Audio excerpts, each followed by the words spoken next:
Jadi mulai banyak bukti makanya dia senang bilang Pak Mel berhenti sudah. Di penjara dia itu soalnya biasa. Orang kalau dia pelaku diangkat tinggi di saya pun depan. Beta juga ada penas. Beta suruh ribuan kali dengan gerakan-gerakan pendengar. Saya tahu itu. Tapi yang menjadi celaka, pejabat dia suruh bertohot cepat ini. Aku juga ketemu di penjara. Tipikor. Korupsi. Besok somna, yang terkenal sampai penjara. Cuma bilang, ada men. Itu rasa-rasa mau bercerita dengan saya, minta dukungan doa, jelaskan aja. Kalau bisa beta jam pulang, kalau bisa tidak boleh lihat di sini. Itu lihat toh. Kalau masih pegang jabatan hebat, selalu suka dengar khotbah lama. Masalahnya jabatan itu terus toh. Sebentar betul di atas, sebentar betul di bawah. Amin. Sebentar betul bisa senang, sebentar betul bisa susah. Karena kita berkata Allah yang kita sembah itu tidak hanya memberikan kemunculan. Kadang-kadang Allah izinkan kemalangan.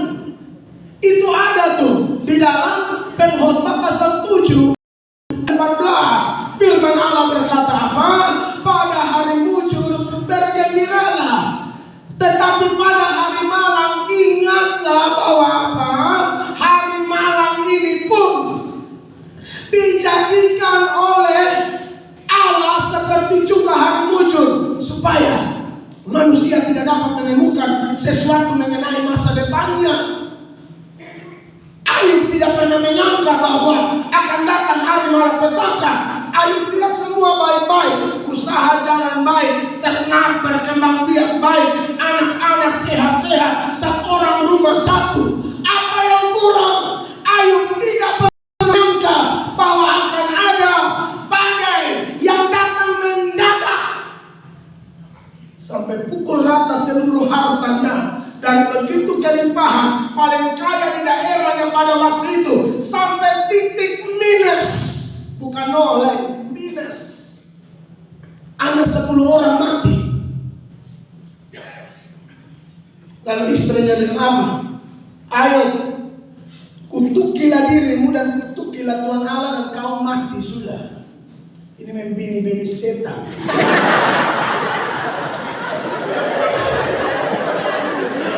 Laki hebat, laki luar biasa dengan umpai tua. Laki dalam keadaan begitu, ibu harus tetap ada dong. Ibu harus tetap berkata, sayang, mama tetap penolong. Amin. Bukan perongrong, penolong. Dia suruh Ayub ini kutuk ini apa? Tuhan Allah dan kutuk diri Ayub bilang, lu ini perempuan mengong. Ayub bilang gila, memang kan gila toh. Mari kita lihat Ayub 2 ayat 9 dan 10. Ibu satu ini tak bisa dia. Perhatikan. Maka berkatalah istrinya kepadanya, masih bertekunkah engkau dalam kesalehanmu? Kutukilah Allahmu dan matilah. Lalu Ayub bilang gila satu ini. Perhatikan. Tetapi jawab Ayub kepadanya, engkau berbicara seperti perempuan gila. Apakah kita mau menerima yang baik dari Allah, tapi tidak mau menerima yang buruk? Ayub paham, Tuhan tidak hanya menyediakan yang baik. Kadang-kadang atas seizinnya, dalam skenario-nya yang begitu luar biasa, Dia izinkan kita mengalami satu proses kesakitan, tangisan, tekanan yang begitu rupa. Saya percaya kok, kalau Bapak Ibu di ruangan ini diberi kesempatan memberi kesaksian, saya yakin kita seragam bahwa dalam hidup kita ini tidak hanya kemunculan. Kadang-kadang ada kehilangan, kadang-kadang ada keburukan. Tetapi Ayub tidak berdosa. Ayub tetap menaikkan doa dan berkata, Tuhan yang memberi, Tuhan yang mengambil, terpujilah nama Tuhan. Aku datang dengan telanjang, aku kembali dengan telanjang. Kita tidak punya apa-apa. bupati, Pak Sekda, semua di sini aku ikut. Pangkat, kedudukan, istri, suami, anak, cucu, tanah, otot. Ini semua titipan. Amin. Ini semua titipan. Makanya kita sudah kadang-kadang khotbah bilang, besok tahu berhenti mabuk. Di kupang biasa omong. Ada yang saudari dia bilang, kupa pendeta pundoi. Bukan dipundoi. Dan sebenarnya bukan dipundoi juga. Kau juga tidak ada doi. Kau ini datang telanjang, pulang telanjang. Apa yang kita dapat itu titipan. Ini senada dengan 1 Timotius 6 ayatnya yang ke-7, di mana firman Allah berkata, semua baca 1, 2, 3. Sebab kita tidak membawa sesuatu apa ke dalam dunia, dan kita pun apa keluar.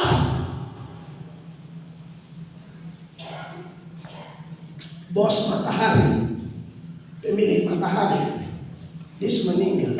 Tanah ribuan hektar seluruh Indonesia. Sentau di sawah ada asal di Kupang itu orang itu. Ribuan hektar satu Indonesia. Dia meninggal, tidak bisa pakai tanah 2 kali 1 kan dia kremasi toh. Akhirnya abu isi di botol. Itu dari tanah ribuan hektar sampai mati sudah bakar sampai abu hanya sekumpul ini. Saudara lihat, ini ayat benar. Amin. Nah, jadi kalau kita punya apa-apa sekarang, punya pangkat, punya kedudukan, punya panggilan yang berbeda-beda, kita semua harus bersatu. Kita semua harus saling mendukung. Amin. Seperti Tuhan Yesus pesankan, mulai dari Yerusalem. Mari kita mulai dari Soe, dari TTR, dan kita teladani dalam urusan berdoa. Teladan doa jemaat yang akan kita bahas ini sangat menarik. Saya akan seberangkan secara cepat kepada kita. Yang pertama, kalau bicara tentang doa mereka, saudara-saudara, mereka berdoa ini dimulai dengan ada sharing dari rasul-rasul. Rasul-rasul ini baru kena tangkap, diadili, diancam, yaitu Petrus dan Yohanes. Pemimpin-pemimpin mereka ini kena masalah. Tapi ini pemimpin luar biasa, pemimpin yang mau share masalahnya. Makanya tadi sebelum khotbah saya omongin Pak Sekda dan Pak Bupati, saya tanya kira-kira soal ini masalah apa. Lalu beliau berdua sharing sedikit supaya kita tahu pokok doanya apa. Perlu share, jangan pendam masalah sendiri. Banyak orang bunuh diri. Karena Alkitab marilah kepadaku semua yang letih lesu dan berbelah. Karena kan jembatan ini baju paling marilah kepadaku yang bingung, putus asa, sedang mencurhat dan sapa, lompat ke kolom sini dan matilah kau. Banyak orang yang pendam masalah, tidak tahu mencurhat di sapa. Nah, itu yang kadang-kadang gampang bunuh diri. Kalaupun tidak bunuh diri, dia mulai gila pelan-pelan. Secara psikologi kita ini makhluk sosial, kita butuh orang lain. Pak Bupati butuh Pak Sekda, Pak Bupati Pak Sekda butuh kepala dinas, kepala dinas butuh kepala apa nih? Kepala bagian butuh kepala seksi butuh staff, habis butuh kepala desa butuh kepala dosa semua. Kita pun perlu saling menguatkan. Nah, pada waktu Petrus dan Yohanes sharing, lalu ternyata jemaat mendoakan pemimpin. Nah, ini kalian. Di mana-mana kan orang selalu berpikir pemimpin lain mendoakan umat. Sekali-sekali umat doakan pemimpin dulu. Pemimpin bukan Superman rohani. Pemimpin juga punya kelemahan. Pemimpin juga punya masalah. Saudara-saudara, saya yang pendeta pimpin 1000 orang saja, saya rasa sudah kewalahan. Apalagi pimpin kabupaten dengan populasi terbesar di NTT, itu tidak mudah. Dibutuhkan orang-orang yang hati tulus mendukung pemimpin, bukan Anda tusuk dari belakang. Kita punya pergumulan begitu kompleks di kabupaten dengan populasi terbesar di NTT.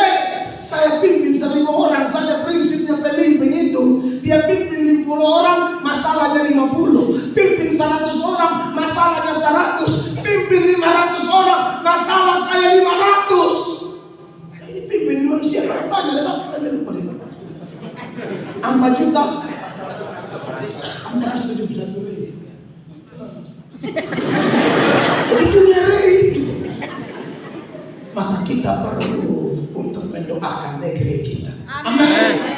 Seperti apa doa mereka? Yang pertama dikatakan ayat 24, ketika teman-teman mereka mendengar hal itu, mendengar curahan hati pemimpin, berserulah mereka bersama-sama kepada Allah. Kata bersama-sama, dia pakai kata Yunani homotumadon. Homotumadon itu with one accord, dengan satu hati, satu suara berdoa. Kata homotumadon ini kata yang dipakai juga ketika orang-orang itu tersinggung dengan khotbahnya Stefanus. Lalu mereka bersepakat berteriak melempar Stefanus sampai mati dengan batu. Kalau orang-orang jahat bisa satu hati menghancurkan kebenaran, menghancurkan alat kebenaran, maka harusnya kita satu hati mendukung pemimpin kita untuk menyuarakan kebenaran, untuk bekerja benar dan menghasilkan hasil terbaik untuk negeri kita. Amin, Bapak Ibu. Agenda setan adalah adu domba untuk perpecahan. Itu setan. Dia datang hanya untuk membunuh, mencuri, dan membinasakan. Setan itu sebelum Belanda pakai metode divide et impera. Setan sudah pakai, itu metodenya setan. Adu domba. Setan itu di hadapan Allah dia menjelekkan manusia. Di hadapan manusia dia menjelekkan Allah. Itu adu domba. Di A dia kasih jelek B, di B dia kasih jelek A. Dia itu pisau silet. Dia dua mantap, dia hantam sana, dia hantam sini, berharap kacau. Di hadapan Allah, setan menjelekkan Ayub. Memang saja dia diberkati oleh Tuhan, pagar dia coba cabut itu pagar. Ayub pasti butuh. Anda lihat. Di hadapan Adam dan Hawa, dia kasih jalan Tuhan. Tuhan, jangan makan itu buah karena Tuhan takut. Kalau kalian makan, kalian cari sama dengan Allah, makan saja. Itu setan. Dia kemana-mana bawa perpecahan. Tapi Yesus datang bawa persatuan. Bahkan Yesus berdoa untuk persatuan. Perhatikan Yohanes 17 ayat 20 dan 21. Ayat 20 Bapak Mama baca oleh minum air. 1, 2, 3.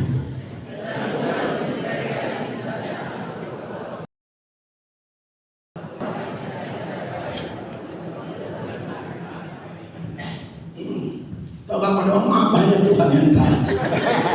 Pokoknya 21 bilang begini, supaya mereka semua menjadi satu, sama seperti Engkau yang Bapa di dalam aku dan aku di dalam Engkau, agar mereka juga di dalam kita, supaya dunia percaya bahwa Engkaulah yang telah mengutus aku. Kalau di sini ada persatuan, itu bagus sekali. Pak Bupati, Pak Wakil Bupati satu, Pak Sekda satu. Ih, kota diberkati. Bukan satu bikin lain, satu bikin lain. Itu mesti doa banyak. Oh, itu doa banyak. Itu orang laki nih. Untuk bakawa. Nah, kekasih Tuhan. Semua kita, ya sudah kalau mungkin orang lain sibuk, ketong yang ada, kompak sudah. Amin, kita kasih Tuhan. Karena Yesus saja mendoakan persatuan. Jadi kalau kita mau bersatu, kita mencari jawaban dari doa ini.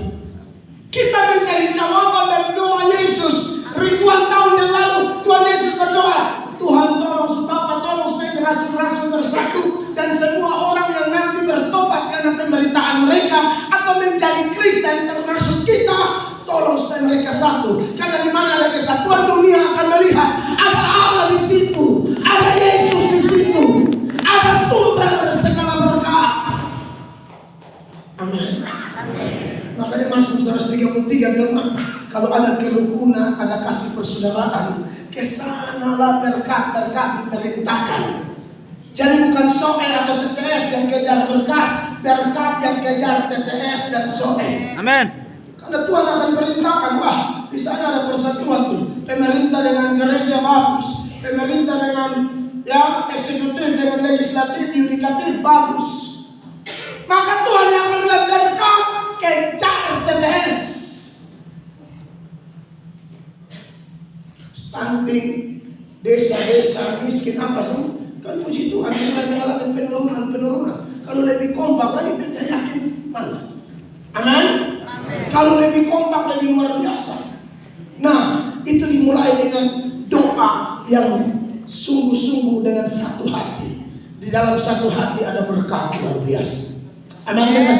Yang kedua, waktu mereka berdoa itu isinya bilang begini, ya Allah, Engkaulah yang menjadikan langit dan bumi, laut dan segala isinya. Yang berikut, selain satu hati, mereka memulai doa mereka dengan menyatakan kemahakuasaan Allah, bukan menyatakan masalah mereka. Ini cara doa yang baik. Masalah mau banyak kayak apa, mau stunting, mau kemiskinan, mau apa. Tapi kalau kita berdoa, datanglah memulai dengan membesar-besarkan Allah. Makanya lihat kita mayoritas gemit di sini toh. Sudah lihat kalau kita di dalam gereja itu masuk ibadah mulai dengan pujian apa? Hormat bagi Allah Bapa, hormat bagi anaknya. Doa Bapa kami pun demikian. Itu doa dimulai dengan kepentingan Allah dulu, baru kepentingan kita. Jangan datang-datang kepentingan kita.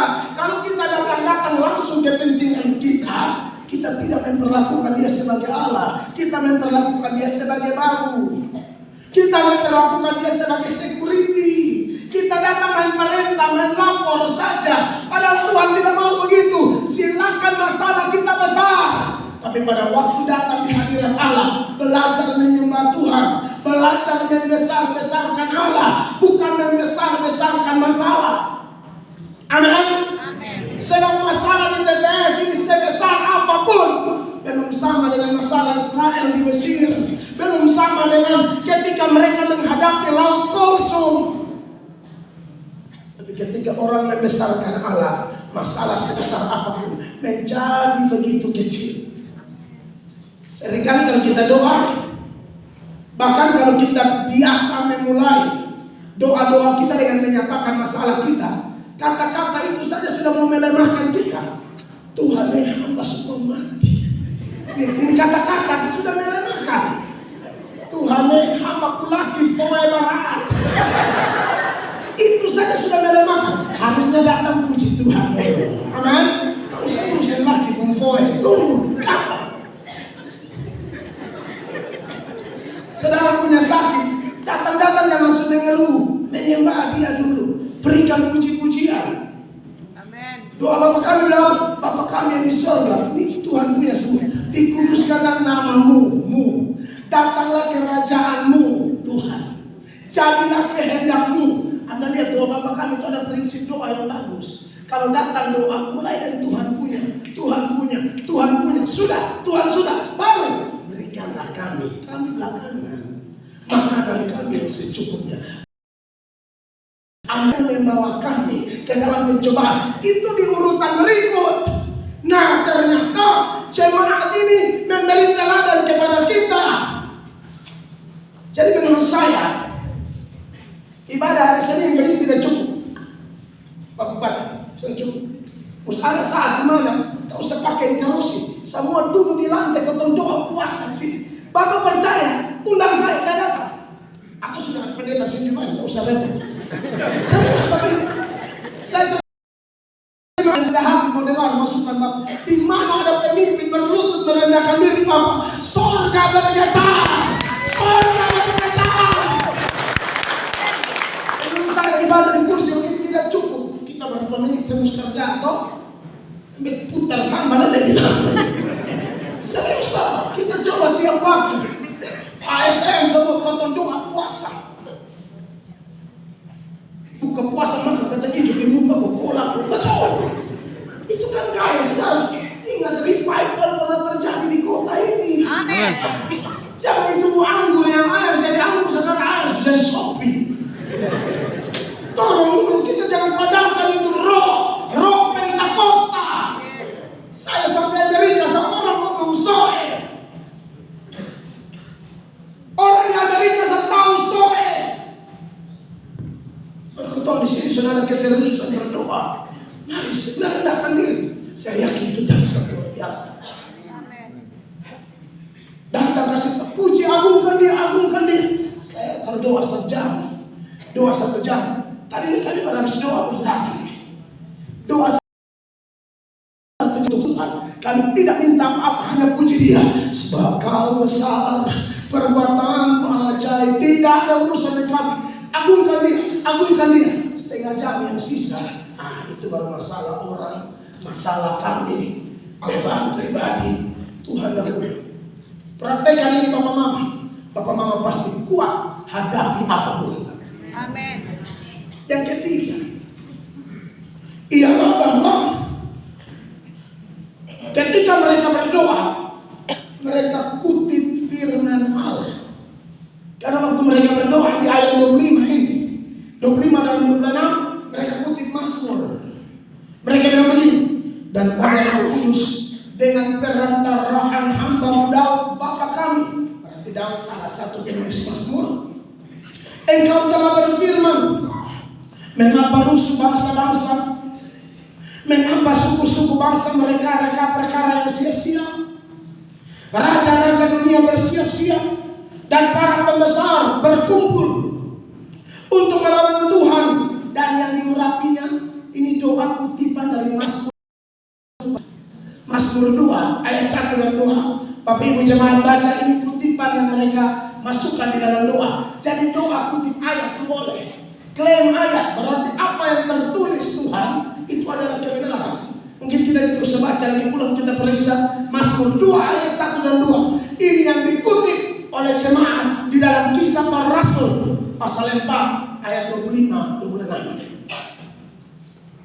Saya percaya Bapak Ibu juga punya kehidupan rohani yang baik. Baca Alkitab, sehingga kalau kita biasa baca Alkitab dengan khotbah, dalam doa kita bisa selesai. Kalau ada masalah yang banyak, masalah bertubi-tubi, setelah kita melakukan bagian yang tadi meninggikan Tuhan, dalam doa kita boleh klaim, Tuhan, hamba percaya masalah di TTS ini banyak, tapi kami yakin, seyakin-yakinnya pencobaan-pencobaan yang kami alami tidak akan melebihi kekuatan kami. Engkau Allah setia, Engkau akan beri jalan keluar sehingga kami sanggup menanggungnya. Amin. Kita semua klaim ayat Tuhan, kami percaya Engkau turut bekerja dalam segala perkara untuk mendatangkan kebaikan bagi kami.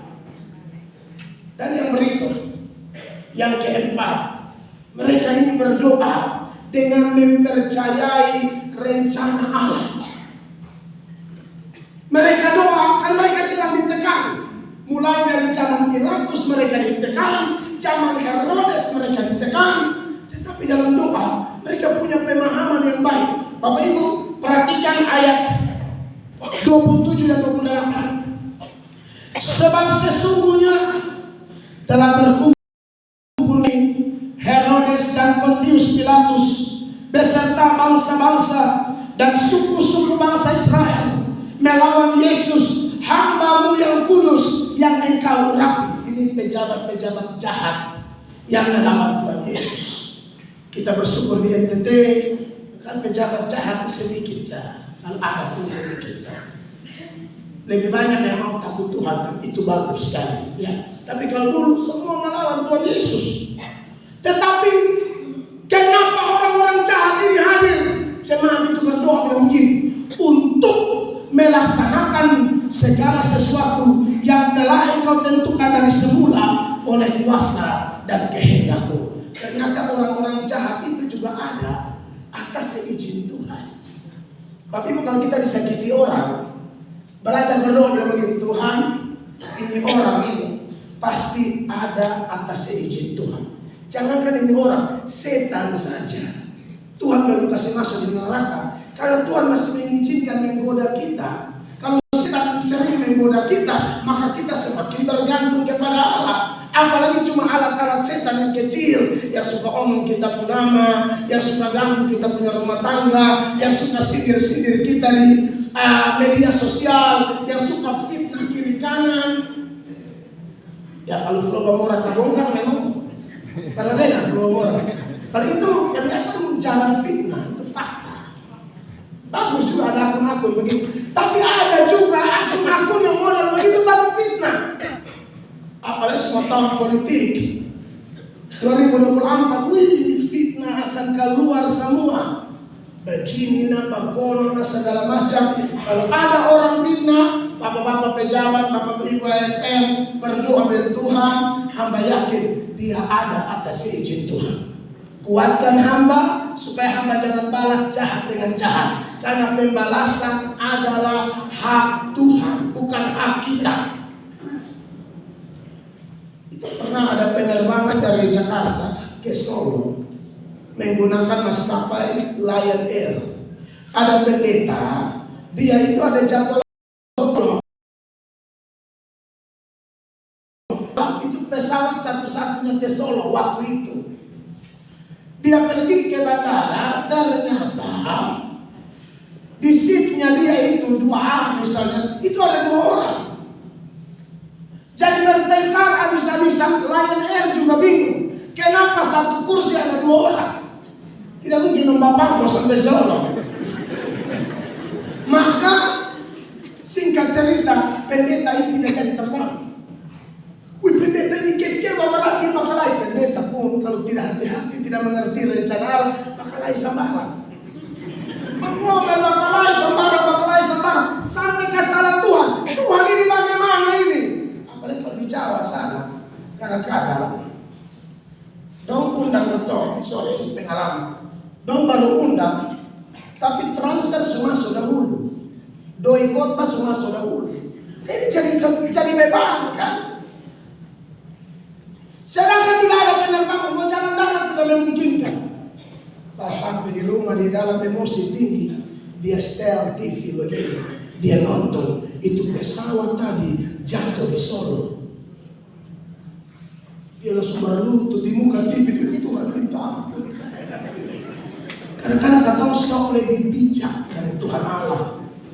Kalau ada hal buruk terjadi di hidup ini, bukan berarti Tuhan salah. Bisa jadi melalui hal yang tidak cocok dengan keinginan kita, melalui hal yang menyakitkan kita itu, Allah ternyata sedang siap satu perkara yang lebih besar.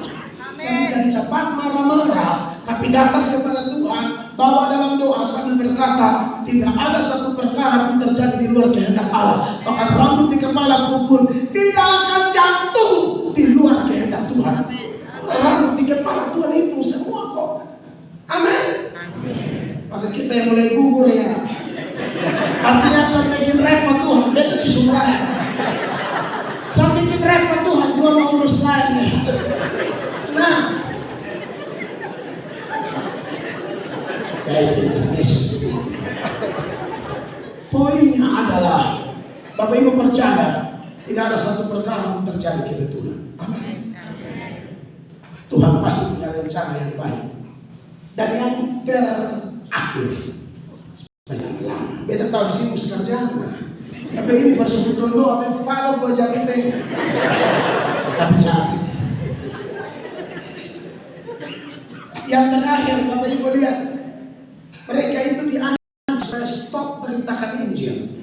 Tapi bisa-bisanya jemaat ini berdoa bilang begini, 29. Dan sekarang ya Tuhan, ingatlah, lihatlah bagaimana mereka mengancam kami, dan berikanlah kepada hamba-hambamu keberanian untuk memberitakan firman-Mu. Ulurkanlah tangan-Mu untuk menyembuhkan orang, dan adakanlah tanda-tanda dan mujizat-mujizat oleh nama Yesus hamba-Mu yang kudus. Mereka dilarang beritakan Injil, dilarang untuk menyembuhkan orang. Tapi waktu mereka doa, mereka minta keberanian. Tambahkan keberanian supaya kami khotbah, tambahkan mujizat supaya nama-Mu dimuliakan. Dan ayat 31, Allah menjawab mereka. Ini namanya doa mati bagi diri sendiri. Kalau mereka menginjil, ancamannya dibunuh. Kalau mereka doakan orang sakit, mujizat terjadi, mereka bisa dibunuh. Tapi kan karena ini demi kepentingan banyak orang, mereka tetap minta keberanian. Bupati dan Polsekda, kita doa supaya tambahkan keberanian, Bang. Kalau untuk semua kebenaran demi kepentingan masyarakat, hantam Bapak, Tuhan di pihak Bapak. Amin. Demi kebenaran sudah pasti orang serang. Jangankan kita, Tuhan Yesus saja orang bilang gila. Tuhan Yesus, orang bilang Tuhan Yesus gila. Orang bilang Tuhan Yesus kerasukan setan. Padahal Tuhan Yesus berjuang untuk menyatakan kebenaran. Alat-alat setan tidak akan tenang kalau kita hidup lurus. Kasihan ya, saya doa begini, begini DPR, doa ada baik. Serius, itu kasih om. Kata om ini mau bakal apa demi kepentingan siapa? Kan demi kepentingan masyarakat TTS. Bakal lain sana, bakal lain sini. Rakyat yang jadi korban. Di kota, di provinsi, kita ngomong hal yang sama, Pak. Tapi itu sudah jadi teman baterai sendiri terus. Tapi akan baterai terus. Jadi langkah-langkah doa ini mari kita terapkan dalam masalah kita sebagai warga Kabupaten TTS maupun masalah pribadi kita. Ada kesatuan hati dimulai dari keluarga, rumah tangga kita masing-masing. Datanglah kepada Tuhan dengan memulai menyatakan kemahakuasaan Allah, bukan menyatakan masalah kita. Datanglah dengan mengklaim kebenaran firman Allah. Amin. Datanglah dengan keyakinan bahwa Allah turut bekerja dalam segala perkara untuk mendatangkan kebaikan. Dan datanglah bukan untuk kepentingan kita, tapi untuk kepentingan orang lain. Percaya kalimat penutup ini. Di saat kita sibuk urus kepentingan orang, Allah sibuk urus urusan kita. Beri tepuk tangan yang meriah bagi Tuhan. Saya selesai. Kiranya khotbah ini memberkati Bapak Ibu sekalian. Mari kita berdiri, kita berdoa mengucap syukur firman. Kita berdoa, Bapa di surga, terpujilah nama-Mu Allah yang hidup. Dengan segala keterbatasan hamba telah bicara atas nama-Mu. Hamba yakin khotbah hamba tidak sempurna, tapi Allah yang sempurna kiranya bekerja di dalam diri kami semua, di dalam diri pemimpin kami di kabupaten ini, Bapak Bupati, Wakil Bupati, Bapak Sekda dan seluruh jajaran. Semua ASN yang hadir saat ini kami dikuatkan oleh Tuhan. Biar 5 prinsip doa, teladan berdoa dari jemaat ini kami bawa dalam rumah tangga kami. Kami bawa di dalam dunia kerja kami sebagai pemerintah di negeri ini. Roh Kudus mampukan kami untuk kami menjadi pelaku-pelaku firman Allah. Kami tahu saat hati kami terbuka, kami yang kami yang jatuh diangkat kembali, kami yang berdosa diampuni, kami yang susah dihiburkan, kami yang terikat dengan dosa-dosa kami dilepaskan, dan tidak ada satupun yang pulang dengan kecewa. Hari ini kami mulai aktivitas kami dengan penuh semangat, sukacita.